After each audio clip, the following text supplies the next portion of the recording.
1절 붙인 말씀을 가지고 공부하겠습니다. 9장 1절 다 같이 읽겠습니다. 내가 자유자가 아니냐, 사도가 아니냐, 예수 우리 주를 보지 못했느냐, 주 안에서 행한 나의 일이 너희가 아니냐. 여기에 사도 바울 선생께서는 당신의 신분에 대한 고백을 하고 있습니다.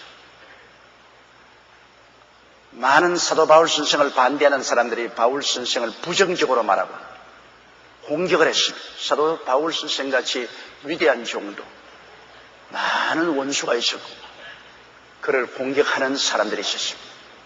거기에 대해서 바울 선생께서는 자기 자신에 대한 확신에 찬 신앙 고백과 신분에 대한 확실한 고백을 얘기하고 있습니다. 내가 자유자가 아니냐. 이 말은 뭐냐면 바울 선생께서는 노예가 아니라는 것은 로마 정부가 파견한 사람도 아니고 그렇다고 해서 어느 집단이 파견한 사람도 아니고 그는 자유로운 마음 가운데서 자원에서 주의 사도가 된 것이지 임금에 묶여서 된 것도 아니고 어떤 정부기관에서 명령해서 보낸 것도 아니고 사회적인 집단의 대표자가 아니라는 것입니다. 자유로운 개인으로서 스스로 하나님께 헌신해서 주님의 사업을 위해서 사도로서 힘써 일하는 분이다. 그러므로 바울 선생님께서는 나는 자유자다. 누가 강제로 시켜서 내가 이 일을 하는 것은 아니다. 난 자유로운 동기에서 하나님께 헌신해서 승리하는 것이다. 여러분, 우리가 예수 믿는 것도 다 자유자로 우리가 믿는 것입니다. 우리가 그리스도를 선택했지 누가 그리스도를 믿으라고 우리에게 강요한 것은 아닙니다. 오늘날 이슬람교 국가들의 중대한 맹점은 태어날 때부터 이슬람입니다. 그것은 국교가 바로 이슬람교이기 때문에 태어날 때부터 이슬람입니다.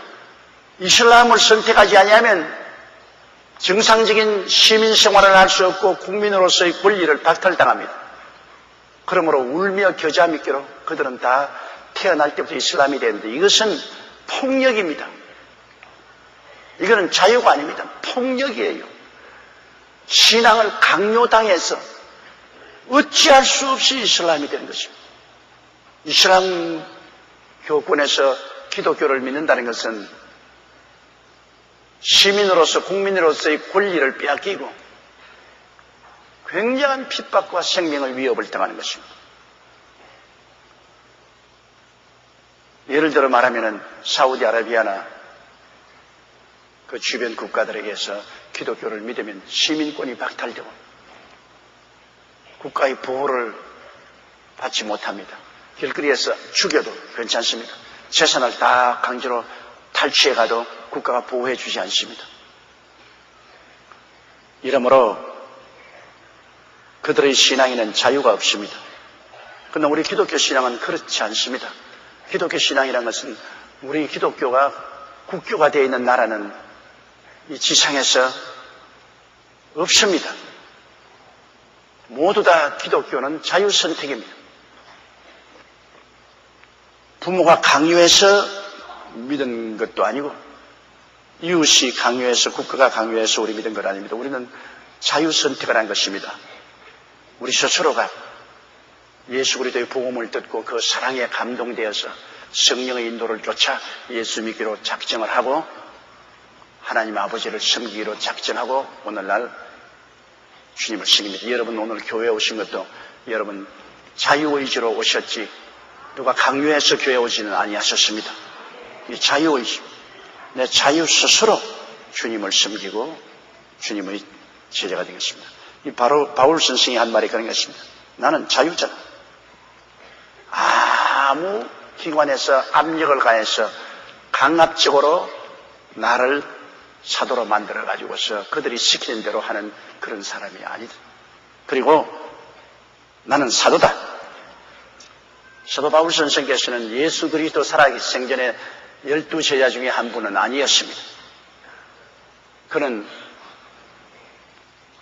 예수님이 죽었다가 부활하신 이후에 다메섹 도상에서 주님을 만나서 사도로 보내심을 받았기 때문에 주님께서는 직접 12사도에 소속한 사람은 아니었지만은 우리 주님께서 12사도 이외에 교회의 직분인 사도로서 부르신 것입니다. 교회는 사도요, 선지자요, 복음전환자요, 교사요, 목사 이 5가지 직분을 교회에다 두어 놨습니다.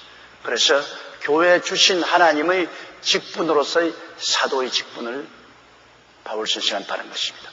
그렇기 때문에 바울 선생은 나의 직분은 사도다. 사도라는 것은 여러분 개척자를 말하는 것입니다. 바울 선생께서는 저처럼 교회를 맡아서 이렇게 한 곳에 오래 머물면서 목회를 하는 목사가 아닙니다. 그렇지 않으면 선지자로서 예언을 하고 예언을 통해서 사람들을 회개시키고 격려하는 선지자적인 직분을 받은 것도 아닌 것입니다.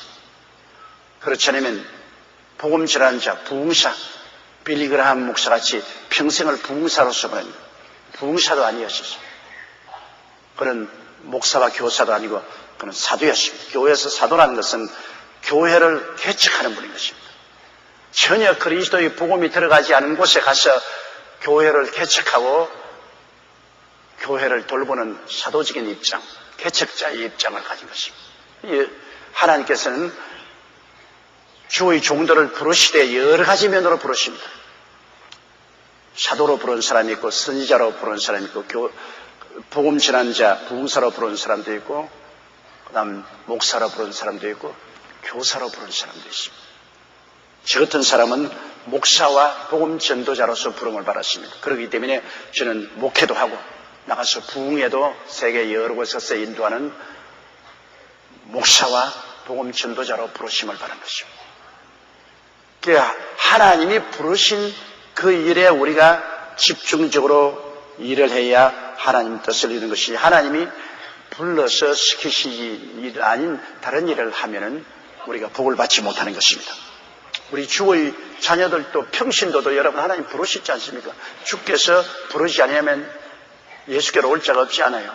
그러므로 우리도 부르심 받아 평신도들이 되었고 또 평신도들 가운데서 주님이 사명을 주어서 부르심을 받아 소그룹 즉 셀리더가 되는 것도 그건 주의 부르심입니다. 주께서 부르셔서 주님께서 그 나름대로 성령의 은혜를 주시고 기름 부음을 주셔서 하나님 사업을 하게 하는 것입니다. 소그룹 셀리더도 부르심인 것입니다. 그리고 안수집사, 권사, 장로도 부르심인 것입니다.